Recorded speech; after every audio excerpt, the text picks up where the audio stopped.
Ele veio para libertar os cativos. Rebecca Brown. Apresentação. Meu primeiro contato com esse livro se deu há mais de 5 anos, quando me veio às mãos na língua original. Lembro-me bem da oração que fiz naquela ocasião, pedindo a Deus que o tornasse disponível em nossa língua. Interesso-me pelo tema do livro desde 1980, quando tive minha primeira experiência com manifestação de demônios. Não me saí muito bem. Foi um encontro difícil, frustrante. Meu pai, que também é pastor, experiente, me advertiu. Filho, parte de nossa história consiste em não ignorarmos os ardis do inimigo. Após essa experiência dolorosa, comecei a ler, pesquisar e estudar tudo que encontrava sobre o assunto. Mas naquela época não havia muita coisa de peso sobre o Ministério de Libertação. Vendo meu interesse, meu pai encaminhou-me à casa de um amigo seu, o pastor Almir Guimarães da Rocinha, no Rio de Janeiro. Dele recebi orientação preciosa e de grande utilidade prática. Aprofundei-me no assunto e ainda hoje leio o que de melhor surge nas livrarias evangélicas sobre anjos, libertação, satanismo e etc. A doutora Rebecca Brown foi muito abençoada com a inspiração espiritual para este livro. Foi também muito corajosa em escrevê-lo, e isso muito mais pelo risco de se expor, como os fez, perante o povo evangélico, do que pela possibilidade de reação hostil por parte dos demônios. O Senhor Jesus os venceu a todos.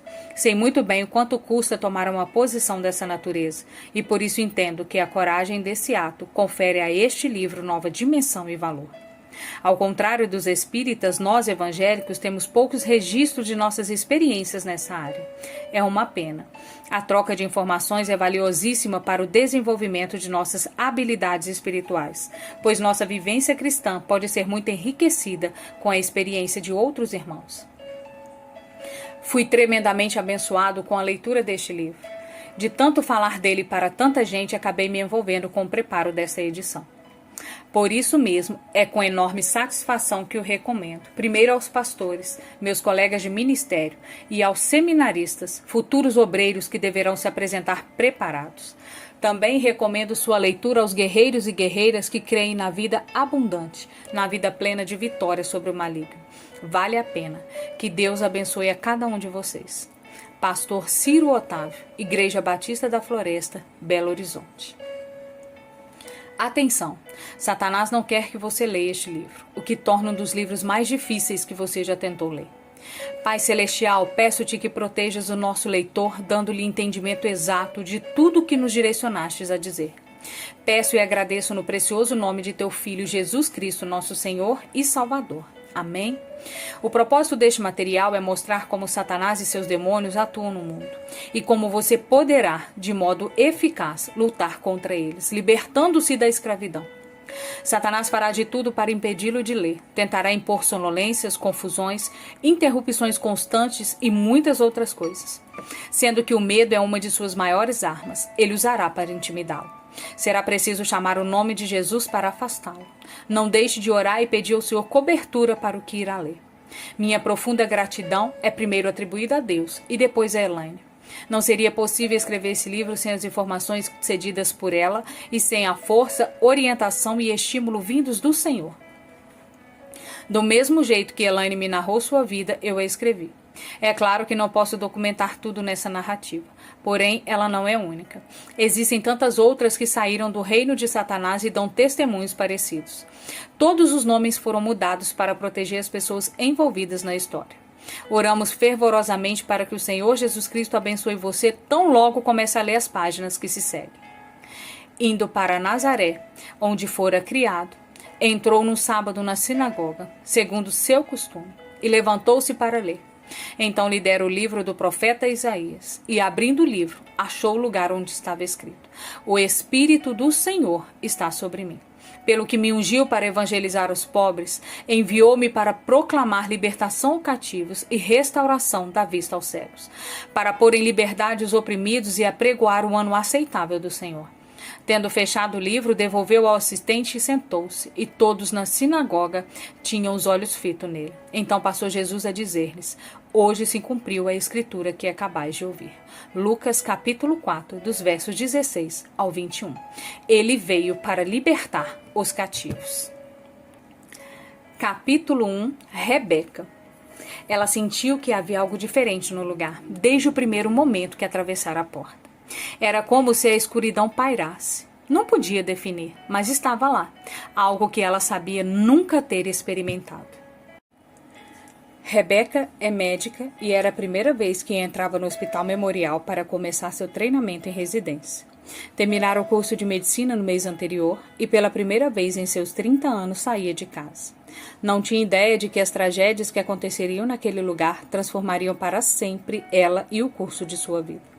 A escuridão sinistra que sentira no espírito parecia espreitá-la e, de repente, a envolveria numa série de acontecimentos que testariam no limite máximo o compromisso dela com o Senhor e Salvador Jesus Cristo.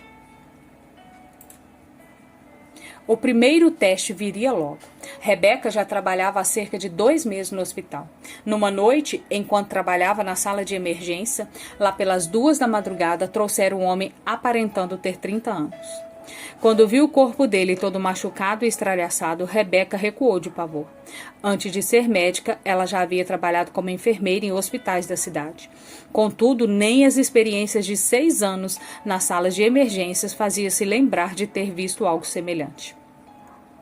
Mesmo na correria com os colegas de trabalho para salvar a vida do jovem pastor, ela não conseguia parar de pensar como isso pôde acontecer. Quem teria feito tal coisa? Era óbvio que ele havia sido torturado. O seu corpo estava parcialmente sem a pele. Inúmeros eram os ferimentos de queimaduras, cortes, chicotadas e o mais terrível, buracos nas palmas das mãos causados pela introdução de ferros nela. Ele estava inconsciente e em profundo choque. Depois dos cuidados médicos, o paciente estabilizado e transferido para o CTI, Rebeca procurou pelos policiais que haviam socorrido o moço.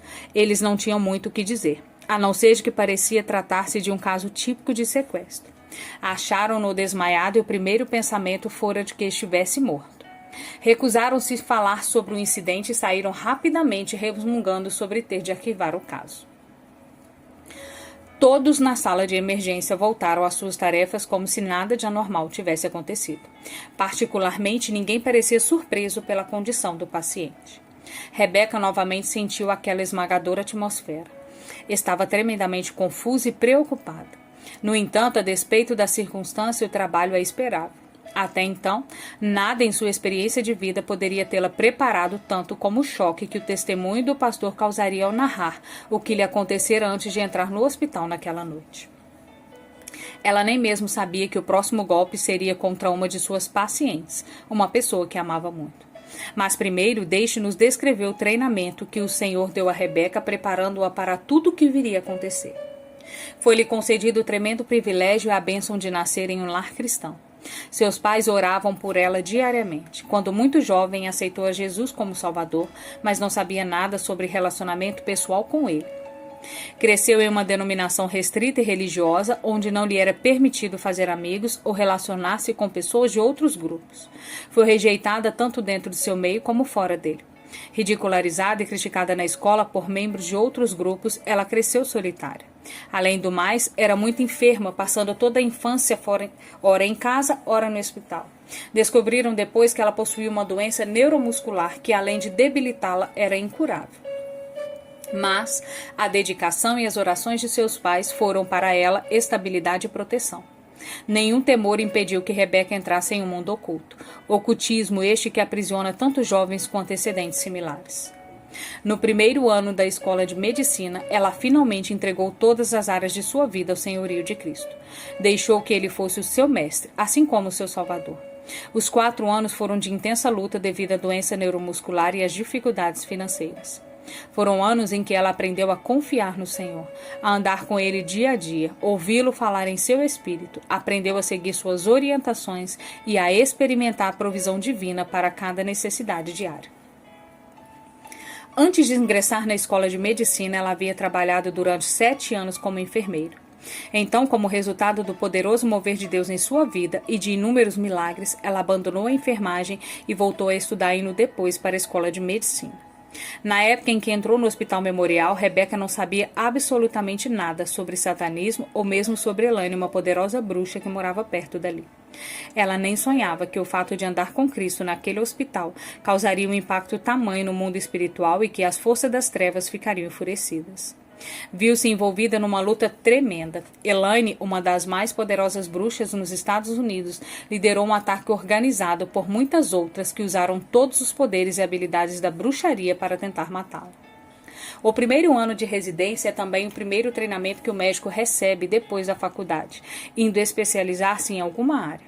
É o mais difícil e temeroso e não foi diferente para Rebecca, exceto que ela estava consciente de que havia algo estranho e indefinível acerca daquele hospital. Algo que ninguém parecia notar, nem mesmo seus colegas cristãos. Era como se fosse uma atmosfera de ódio, murmuração e luta em todo o departamento, e por que não dizer em todo o hospital. Uma atmosfera extremamente fria. Deus usou as pressões físicas e emocionais desse ano para aumentar sua intimidade com Rebecca. Ela constatou que desde o começo havia uma resistência incomum ao evangelho, e as pessoas com quem tentava compartilhar recusavam enfaticamente até mesmo ouvir.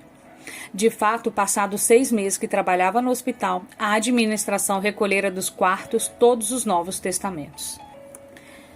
Colocaram nos postos de enfermagem o aviso de que o empregado que fosse apanhado evangelizando os pacientes seria despedido no ato, não deixando de mencionar que aos ministros não seriam permitido visitar na companhia de outros que não fossem os seus próprios paroquianos. E se tentassem evangelizar outros pacientes, seriam escoltados pela segurança e advertidos a não retornarem mais. O serviço de capelania não era permitido. Na realidade, parecia haver um esforço no sentido de banir qualquer menção ao cristianismo dentro do hospital. Rebecca fora designada para trabalhar no CTI. Entretanto, imediatamente se viu mergulhada num turbilhão de atividades. Eram 120 horas semanais de trabalho árduo, assim ela atribuiu a exaustão à piora de seu estado físico. Não obstante, o Senhor começou a falar-lhe firmemente no coração que ela deveria passar 1 hora em oração todas as manhãs antes do trabalho. Deveria pedir pela instituição e também pela cidade, porque o evangelho seria proclamado além de se tornar frutífero. Tão logo começou a obedecer, achou-se repetidamente compelida pelo Espírito Santo a pedir ao Senhor que sujeitasse o poder das trevas naquele lugar. Sempre ela se via citando Números 10:35, onde Moisés diz: Levanta-te, Senhor, e dissipados sejam os teus inimigos, e fujam de diante de ti os que te odeiam. Não sabia por que ela orava dessa maneira, e na verdade era estranho para ela a situação. No entanto, insistentemente o Espírito Santo impulsionava a agir assim. Como o Senhor mais e mais queimava-lhe o coração pelas almas daquele lugar, ela começou a pedir-lhe diariamente a permissão para tapar a brecha pelo hospital e pela cidade do mesmo modo que está em Ezequiel 22, nos versos 30 e 31. Busquei entre eles um homem que tapasse o muro e se colocasse na brecha perante mim a favor desta terra, porque que eu não a destruísse, mas a ninguém achei. Por isso eu derramei sobre ele a minha indignação, com o fogo do meu furor os consumi. Fiz cair-lhe sobre a cabeça o castigo do seu procedimento, diz o Senhor Deus. Em particular, ela nem mesmo sabia o significado de estar na brecha. Contudo, pedi ao Senhor que a usasse da maneira que ele quisesse. Nos primeiros meses no memorial, Deus ensinou-lhe uma preciosa lição da total dependência dele no exercício da medicina. Uma noite muito tarde fora admitido um paciente na unidade de tratamento coronário. Possivelmente tratava-se de um infarto, pois o mesmo tinha dores fortíssimas no peito e a pressão sanguínea estava muito alta. Naquela noite, Rebecca ficara responsável para examinar e cuidar do paciente. Ele deu-lhe uma lista de remédios que eu usava e entre eles havia um que era muito bom para baixar a pressão ao mesmo tempo que reduzia o trabalho árduo do coração. O paciente firmemente assegurou-lhe de que estava tomando uma dose especial do remédio e Rebecca aceitou o argumento. Decidiu dar-lhe aquela dosagem na intenção de abaixar a pressão e assim evitar um infarto. O pior é que ela não sabia da gravidade do que fizera. A dosagem era muito perigosa, a menos que o paciente tivesse sido preparado gradualmente para tomar aquela quantidade. Depois de 1 hora, as enfermeiras vieram chamá-la dizendo que a pressão do paciente caíra muito e que, além de estar em choque, ele parecia estar morrendo. O temor apoderou-se dela. Na aflição, chamou seu superior, contou-lhe o ocorrido e perguntou o que poderia ser feito para reverter o efeito do remédio que administrara. De uma maneira impessoal, ele disse que ela cometera um estúpido engano e que não havia nada, absolutamente nada a fazer, a não ser esperar para ver se ele sobreviveria ou não. Não havia disponível nenhum remédio que pudesse ser usado para anular os efeitos do que fora administrado. E, além do mais, o superior acrescentou que quando o residente cometera um engano semelhante e que o paciente dele ficara com sequelas devido ao período do choque em que quase morreu. Os pensamentos sobressaltaram-lhe a mente enquanto caminhava pelas alas escuras e solitárias na direção da unidade de tratamento coronário para ver o paciente. O medo, a culpa e a autopunição eram os que dominavam. Corria-lhe pela espinha um suor frio só de pensar na possibilidade de ter matado o homem. Os pensamentos a torturavam. Deus criou o universo onde causa e efeito trabalham em harmonia. Agora, por sua causa dessa estupidez, esse homem provavelmente morrerá, já que o remédio é absolutamente irreversível depois do efeito estabilizado. Então não é preciso nem mesmo orar pedindo que Deus mude a ordem só por sua causa e seu erro. Repentinamente, o Espírito Santo começou a mostrar-lhe o erro dos seus pensamentos e gentilmente começou a fluir dentro dela, mostrando que ela era diferente. Ela era filha do rei e, sendo assim, possuía um privilégio especial que os outros médicos não tinham. Ela tinha o direito de pedir a Deus, o Pai, no nome de Jesus, para corrigir o engano. Fora para isso e muitas outras coisas que Cristo morrera na cruz. Abruptamente virou-se e correu até a capela. Lá, ajoelhou-se diante do Senhor e começou a orar fervorosamente, pedindo a recuperação do paciente. Baseou-se no fato de que ela é filha do rei e que podia obter ajuda numa hora de aflição, como está em Hebreus 4,16. Acheguemo-nos, portanto, confiadamente junto ao trono da graça, a fim de recebermos misericórdia e acharmos graça para socorro em ocasião oportuna. Rebeca levantou-se e voltou à unidade. Ao chegar, constatou que a pressão sanguínea do paciente voltara ao normal e que ele já não sentia dor. Um novo eletrocardiograma revelou que o coração trabalhava normalmente. Passaram-se 2 dias e ele saiu de alta, não apresentando absolutamente qualquer sequela. Rebeca aprendeu a ouvir sempre a voz do Senhor. Vez após vez, ele falaria suavemente em seu espírito, ora revelando o engano antes que o mesmo pudesse trazer consequências sérias, ora despertando-lhe a atenção sobre algo esquecido ou desaparecido, e também lembrando-lhe o que fora lido ou aprendido anteriormente. Ela aprendeu a orar e a jejuar, pedindo que Deus revelasse a chave para diagnosticar doenças particularmente obscuras. Aprendeu também a depender do Senhor para dar-lhe habilidade nas mãos e nunca executar qualquer procedimento sem antes orar e pedir a Jesus, o médico dos médicos, que a orientasse. Louvado seja Deus, pois em todos esses anos o Senhor continuamente tem sido fiel e não aconteceram complicações sérias como resultado do trabalho dela. Passados 6 meses de residência, novamente, depois de ter sido designada a trabalhar no CTI, o jovem pastor que ela vira na sala de emergência finalmente se recuperou a ponto de poder falar. Ela acompanhara o progresso dele bem de perto. Agora orava por ele constantemente, movida pelo Espírito, e ia até o quarto dele para conversar. Um certo dia, ele narrou-lhe o que realmente acontecera antes de ser admitido no hospital. Bob era pastor de uma pequena igreja na cidade e envolvera-se em um ministério com ex-satanistas. Contou a Rebeca que numa cidade próxima existia uma grande comunidade satânica e que o satanismo estava desenfreado naquele estado. Eles, sob o senhorio do Senhor, conduziram um bom número dessas pessoas a Jesus. Elas deixaram de servir o diabo e fizeram de Cristo o Salvador e Senhor de suas vidas. Assim expulsaram os demônios que habitavam em seu corpo em troca de poderes mágicos. Na noite em que ela ouvira pela primeira vez, ele havia sido raptado pelos satanistas e levado a uma de suas reuniões. Colocaram-no sobre o altar de frente para o grupo e o torturaram. Eles já se preparavam para pregá-lo em uma cruz quando um dos membros gritou que alguém lá fora vira algo suspeito e chamara a polícia.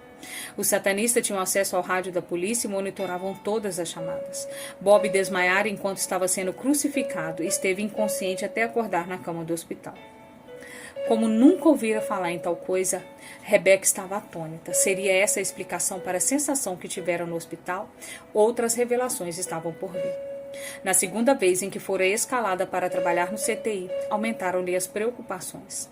Na noite em que estava de plantão, ficava responsável por todos os pacientes em estado grave.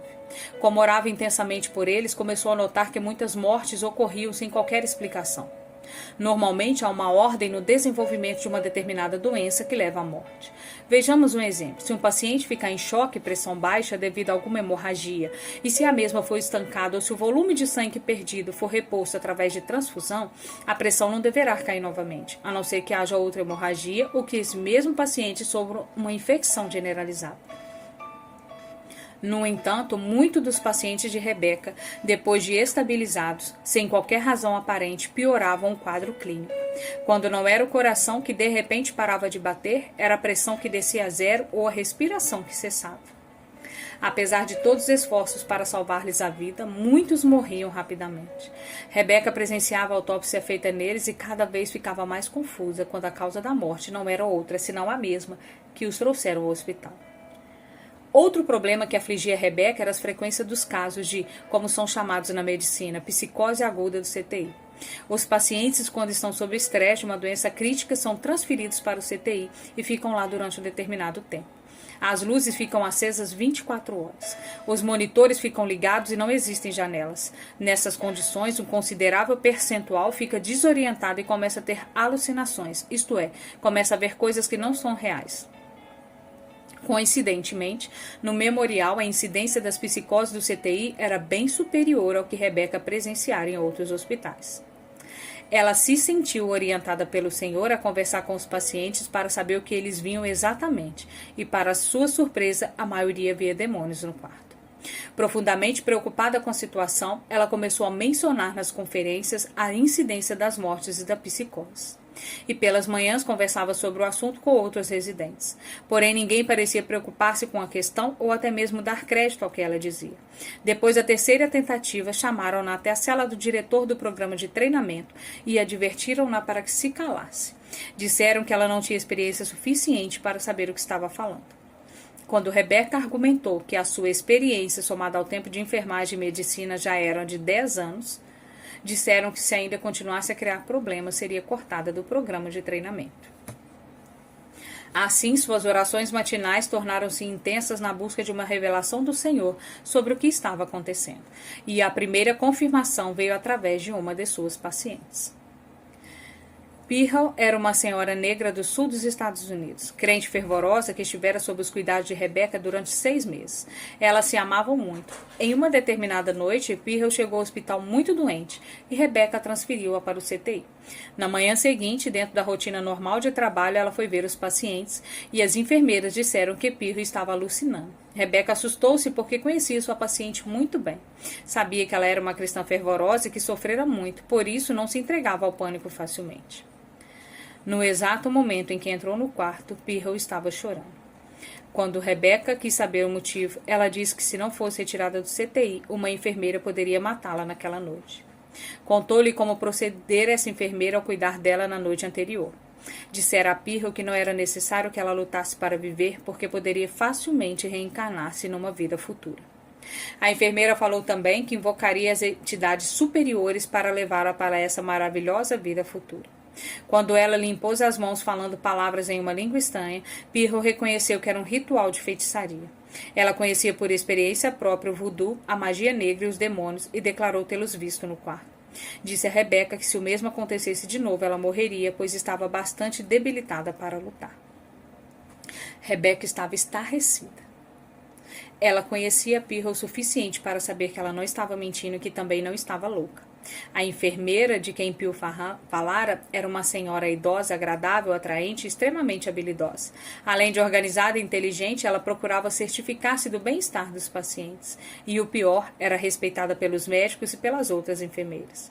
No conceito de Rebeca, ela era um tanto indiferente e carrancuda. Porém, esse conceito, Rebeca atribuía às pressões do trabalho que ela exercia. De qualquer maneira, ela não podia achar defeitos no trabalho da enfermeira.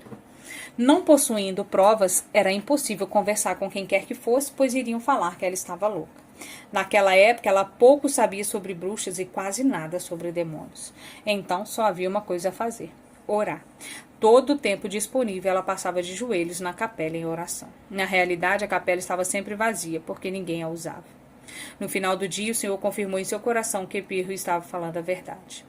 Ordenou-lhe também que durante a noite assentasse à beira de seu leito, pois estava em estado tão grave que não poderia ser retirada do CTI.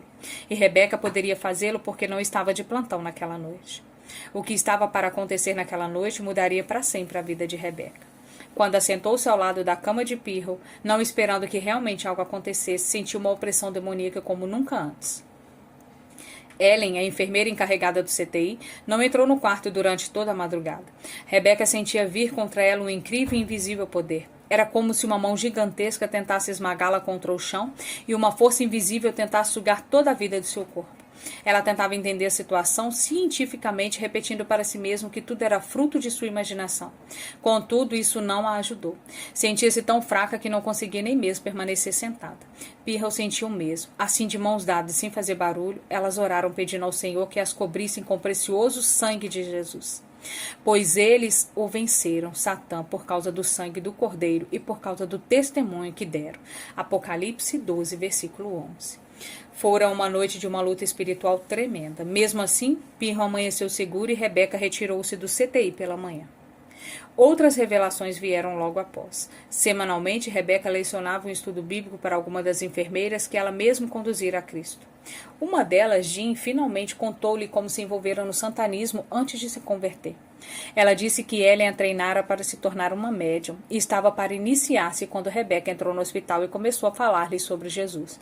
E como resultado, ela o convidou para ser seu Senhor e Salvador, recusando-se a manter qualquer relacionamento com ela e as outras bruxas. Mas mesmo assim ficou com medo delas. De acordo com Jean, Ellen considerava ser seu ministério escalar-se para cuidar dos pacientes mais graves do CTI. Então, quando estava com eles, falava que não era necessário que lutassem para viver, porque poderiam facilmente reencarnar-se numa vida futura sem dores e sofrimentos.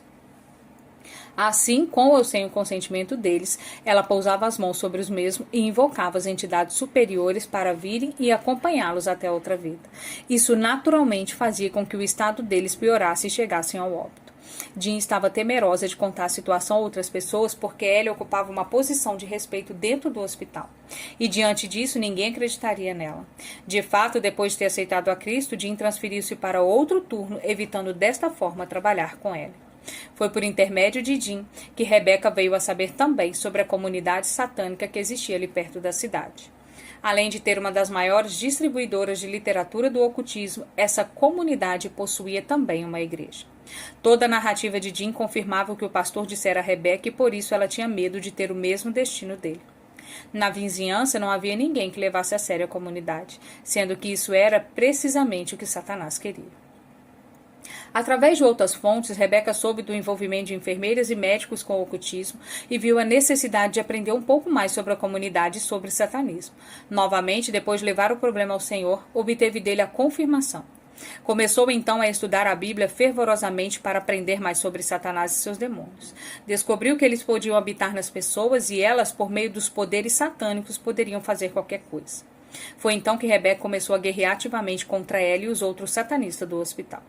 Em suas orações pela manhã, ela pedia a Deus que amarrasse os poderes do diabo nas pessoas que especificamente sabia estar envolvidas com ele.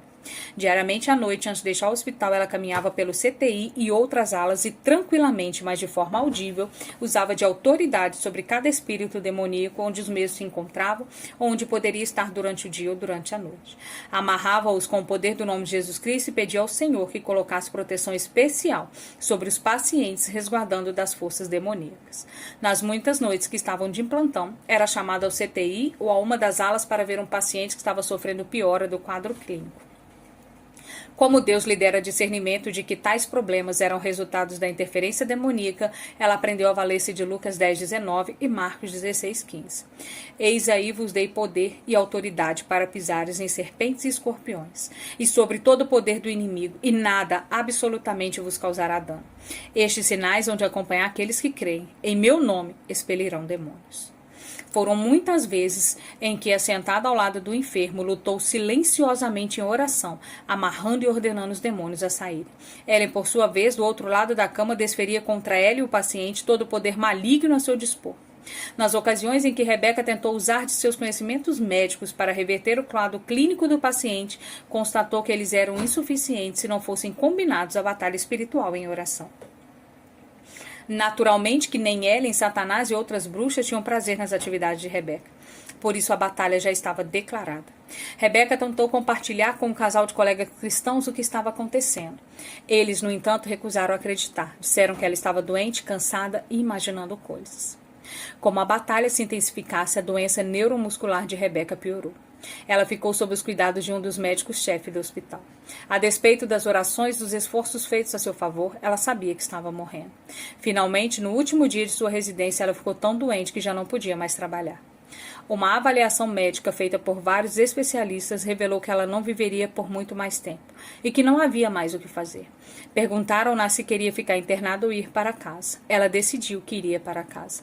Assim, Rebeca deixou a cidade e o hospital pensando que não mais iria vê-los. E seu coração estava bastante pesaroso pelas muitas almas que naquele lugar estavam cativas pelos poderes das trevas. No agonizante mês que se seguiu à doença de Rebeca, progrediu a ponto de deixá-la tão fraca que já não conseguia andar e nem mesmo levantar-se da cama. Mesmo assim, possuía uma completa e maravilhosa paz. Jesus estava no controle e era tudo o que importava. Noite após noite, quando as dores a impediam de dormir, ela desfrutava de uma doce comunhão com o Senhor e da esperança fervorosa de que Ele a chamava logo para o lar celestial. Um dia, pastor Pet, o pastor de sua igreja local, veio visitá-la. E sendo o homem de Deus que era, não aceitava o fato de que Rebeca estivesse à morte e orava constantemente por ela. Certa feita, disse que Deus revelara não ser da vontade dele que ela morresse. O pastor diz: isto pode parecer loucura, mas estou certo de que o Senhor revelou-me que o que está acontecendo a você é um ataque de bruxas muito poderosas e a piora da sua doença devido a poderes demoníacos que estão sendo enviados contra você. Seria isso possível? Você conheceu ou esteve em contato com alguma bruxa? De repente, Rebeca entendeu. Por que ela não associara a piora de sua condição à batalha que travara com o satanista no hospital? Ela nunca falara ao pastor sobre aquele assunto, então passou a contar-lhe o que acontecera no ano anterior. Ele andava de um lado para o outro profundamente preocupado. Finalmente voltou-se e disse: eu sei que não é a vontade de Deus que você morra. Não tenha dúvidas de que sua enfermidade é resultado direto de bruxaria. Devemos orar e bloquear o poder dessas bruxas, como ele orou. Não apenas ele, mas os anciãos e cerca de 200 membros daquela igreja jejuaram e oraram por toda a semana. Fervorosamente eles intercederam por Rebeca, pedindo ao Senhor que a cobrisse e anulasse o poder enviado pelas bruxas contra ela. Ao final daquela semana, Rebeca estava quase inconsciente. Então o Senhor fez com que ela lembrasse de uma passagem que lera no livro de Washmani. A menos que um cristão esteja plenamente convencido de que seu trabalho terminou e que é a vontade de Deus levá-lo, ele deverá lutar com todas as suas forças contra a morte. Se os sintomas da morte aparecem em seu corpo antes que sua missão haja terminado, ele possivelmente poderá resisti-los. Admitir, baseados em nossa condição física ou emocional, que o nosso tempo terminou é um erro de nossa parte. Nós, ao contrário, devemos ter convicção clara da parte de Deus no que diz respeito à nossa partida. Se vivemos para Ele, então devemos morrer para Ele. Qualquer chamada que não proceda dele deve ser rejeitada. Para vencer a morte, os crentes devem substituir a atitude passiva pela resistência. A menos que lancemos fora a nossa atitude pacifista, não seremos capazes de sair da morte. E aí seremos zombados e por ela finalmente vencidos. Numerosos são os santos que confundem hoje passividade com fé. Alegam que entregam tudo a Deus. Pensam se não for a hora da morte, Deus os salvará. Porém, se essa hora chegou, que a vontade de Deus se cumpra. Esse comportamento parece correto, mas podemos chamá-lo de fé? Não, absolutamente. É apenas passividade preguiçosa. Quando não sabemos a vontade de Deus, devemos orar. Não a minha vontade, mas a tua seja feita. Lucas capítulo 22, verso 42. Isso não quer dizer que não devemos orar especificamente levando diante dele os nossos pedidos. O certo é que não devemos submeter-nos passivamente à morte. Deus instruiu-nos a agir com conformidade e com o querer dele. A não ser que saibamos ser sua vontade, não devemos permitir que a morte nos oprima. Ao invés disso, devemos resisti-la. Eis o porquê de tal atitude. A Bíblia fala dela como sendo nossa inimiga, em 1 Coríntios 15 a 20. Do livro O Homem Espiritual, o Washmani. Enquanto o Senhor trazia a memória de Rebeca as passagens acima, o Espírito Santo suavemente dizia que não era vontade do Pai a morte dela e que ainda ela teria muito trabalho a fazer. Portanto, ela deveria lutar e resistir a Satanás, recusando-se a aceitar qualquer enfermidade ou morte trazidas por ele. Ela lutou por um pouco, porque no fundo do coração não queria viver, não queria lutar. Queria ir para o céu com o Senhor e desfrutar de toda a alegria e paz que aguardavam por ela. Porém, a voz mansa e doce do Espírito Santo insistia. Finalmente, com muitas lágrimas, mas com os pés firmados na rocha, começou a resistir ao diabo e ordená-los a sair em nome de Jesus. e que ela não aceitava a doença ou a morte colocadas por ele. Após algum tempo, o Senhor revelaria para Rebeca que a única razão pela qual ela fora capaz de mostrar-lhe sua vontade e fazê-lo lutar resistindo à morte devia-se à poderosa intercessão do pastor Pet e dos irmãos. Os músculos de Rebeca estavam tão fracos que ela teve que passar 3 meses se recuperando. O Senhor, no entanto, a sarou por completo. Assim, ela retornou ao Hospital Memorial para terminar o tratamento, pronta ao menos para o encontro que o Senhor estava preparando para ela e Elaine, a bruxa que organizara o ataque para matá-la.